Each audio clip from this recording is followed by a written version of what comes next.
Kabi-kabilang sunog ang sumiklab sa Maynila at Quezon City. Kasama sa mga natupok ang bahay ni PCO Secretary Cheloy Garafil.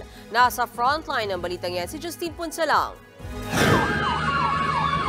Dali-daling rumisponde ang mga truck ng bombero papunta sa sumiklab na sunog sa Barangay 330 sa Santa Cruz, Maynila, mag-aalas 11:30 ng umaga kanina.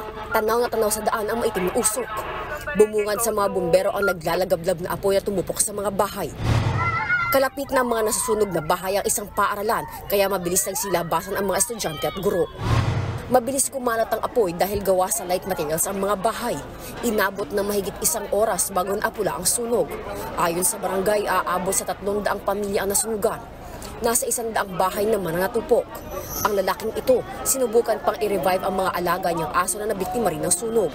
Mami! Mami! Hindi na rin nailigtas ang mga alagang aso. Wala nang ibang nasaktan sa sunog. Sinisisi ng mga residente ang sunog sa mga nagsasagawa ng demolisyon sa katabing eskwelahan. May bumagsak daw ng mga baga mula sa gamit nilang acetylene torch na pambaklas ng mga bakal. Iniimbestigahan pa ito ng Bureau of Fire Protection. Isa pang sunog ang sumiklab sa Barangay Batasan Hills sa Quezon City. Sa video na ito, makikita kung paano nilamon na nagngangalit na apoy ang mga bahay. Halos 2 oras ang inabot bago naapula ang sunog. Natagalan daw makarating ang mga bombero matapos maipit sa traffic. 3 bahay ang nadamay, kabilang ang bahay ni Presidential Communications Office Secretary Cheloy Garafil. Wala naman daw nasaktan sa pamilya ni Secretary Garafil. Tinatayang aabot sa 7 milyong piso ang halaga ng mga natupok na ari-arian. Iniimbestigahan pa ang sanhi ng sunog.